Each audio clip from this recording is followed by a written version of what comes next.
దేవునికి స్తోత్రం. ప్రియమైన సహోదర సహోదరులకు శుభాభివందనములు. ఈరోజు దేని వాగ్దానము సంఖ్యాకాండం 6 24 వచనం.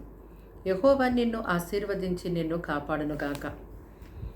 చూడండి, ఈ ఉదయకాల సమయమందు ఈ యొక్క వాక్యం ద్వారా పరిశుద్ధుడైనటువంటి దేవుడు మనందరితో మాట్లాడుతున్నారు కదా. దేవుని యొక్క వాక్యాన్ని బట్టి మనం ఎంతో సంతోషించేవారిగా ఉండాలి. అయితే యెహోవా ఆశీర్వాదము ఐశ్వర్యమిస్తుంది, నరులు కష్టం చేత ఆశీర్వాదము ఎక్కువ కాదు అని దేవుని యొక్క లేఖనాలు సెలవిస్తూ ఉన్నాయి. కాబట్టి దేవుని యొక్క ఆశీర్వాదము లేకుండా మనం ఎంత కష్టపడినప్పటికీ మన కష్టార్జితము బట్టి మనం ఎప్పటికీ కూడా గొప్ప ఐశ్వర్యవంతులము కాలేము. ఇశ్రాయేలు ప్రజల్ని చూసినట్టయితే వారిని దేవుడు అరణ్య మార్గంలో 40 సంవత్సరములు నడిపించారు. 40 సంవత్సరములు కూడా వారు కష్టపడకుండా దేవుడు వారికి ఆకాశం నుండి మన్నాను కురిపించి వారిని పోషించారు. కనాను దేశంలోకి వెళ్ళే వరకు కూడా 40 సంవత్సరాలు ఆ మన్నాను తిని ఆ ఇశ్రాయేలు ప్రజలు పోషించబడ్డారు. చూడండి, వారి కష్టము చేసి వారు ఏమీ ఆహారాన్ని సమకూర్చుకోలేదు, కానీ దేవుని యొక్క మహాకృప, దేవుని యొక్క ఆశీర్వాదము వారిని ఎంతో గొప్పగా పోషించింది. కనుక మనము దేవుని ప్రక్కన పెట్టి ఎంతో కష్టపడిపోతూ ఉంటాం. దేవునికి సమయాన్ని ఇవ్వకుండా, దేవుని యొక్క మందిరానికి వెళ్లకుండా ఎంతో ప్రయాసపడిపోతూ ఉంటాం, కానీ ఎప్పటికీ అలాగే ఉంటాం. అయితే దేవుని యొక్క మాటకి లోబడి దేవుని యొక్క వాక్యాన్ని ప్రకారం మనం జీవించినప్పుడు మనకొచ్చినది కొద్దిగా అయినప్పటికీ దానిని శ్రేష్టముగా మారుస్తారు దేవుడు. అలాగే దానిని ఎంతో గొప్పగా ఆశీర్వదించి అది మిగులునట్లుగా కూడా దేవుడు సహాయం చేస్తారు.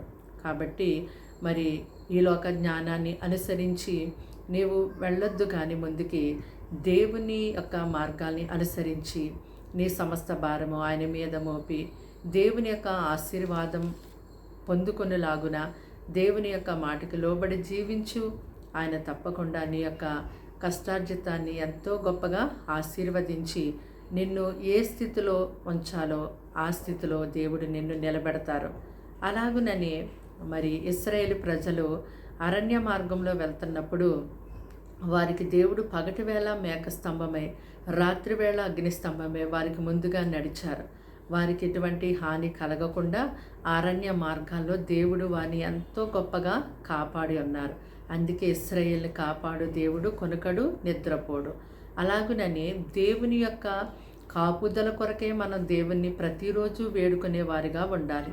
మనల్ని మనం కాపాడుకోలేము, ఎవరిని మనము కాపాడలేము. దేవుడే మనకి కాపుదలిస్తారు కనుక మరి ఆయన సహాయం కొరకు ఆయన కాపాడమని ప్రతిరోజు మనము ప్రార్థనలు చేస్తూ ఆయన యొక్క సహాయాన్ని వేడుకున్నప్పుడు తప్పకుండా దేవుడు మనల్ని, మన కుటుంబాల్ని ఎంతో గొప్పగా కాపాడుతారు. కనుక యెహోవా నిన్ను ఆశీర్వదించి ఆయన నిన్ను కాపాడే దేవుడిగా ఉన్నారు కనుక మరి ఈ యొక్క వాగ్దానాన్ని బట్టి దేవుని మీద నీవు పూర్తిగా ఆనుకొని జీవించు. దేవుని యొక్క మహిమను నీ జీవితంలో ఎంతో గొప్పగా నీవు చూస్తావు. ప్రార్థన. దేవానికి వందనములు, స్తోత్రాలు, స్తుతులు చెల్లిస్తున్నాం తండ్రి. మాటలు వింటున్నా నీ బిడ్డల్ని మీ రక్తంతో కడిగి ముట్టి పరిశుద్ధపరిచి పవిత్రపరచండి. వారికి, వారి ఇంటి వారికి రక్షణ కలిగించే తండ్రి. నీ యొక్క ఆశీర్వాదం వారికి దయచేయండి. వారి యొక్క పనులలో, వ్యాపారాల్లో, ఉద్యోగాల్లో, వారి సమస్త విషయాల్లో కూడా నీ ఆశీర్వాదం దయచేయండి ప్రభా. అయ్యానికి వందనాలు. వారి ప్రయాణ మార్గాల వారి సమస్త విషయాల్లో నీవు ఎంతో పగలు రాత్రి వారిని కాచి కాపాడమని అడుగుచూ ఉన్నాము తండ్రి. అయ్యా, వారిని, వారి కుటుంబాల్ని కంచె వేసి కాపాడండి. వారిని తండ్రి దరిద్రులుగా కాదు ధనవంతులుగాను చేసే దేవుడు ఉన్నావు కనుక నీ మాట విని నీ మాట ప్రకారము జీవించే వారిగా వారిని మీరు లేవనెత్తండి.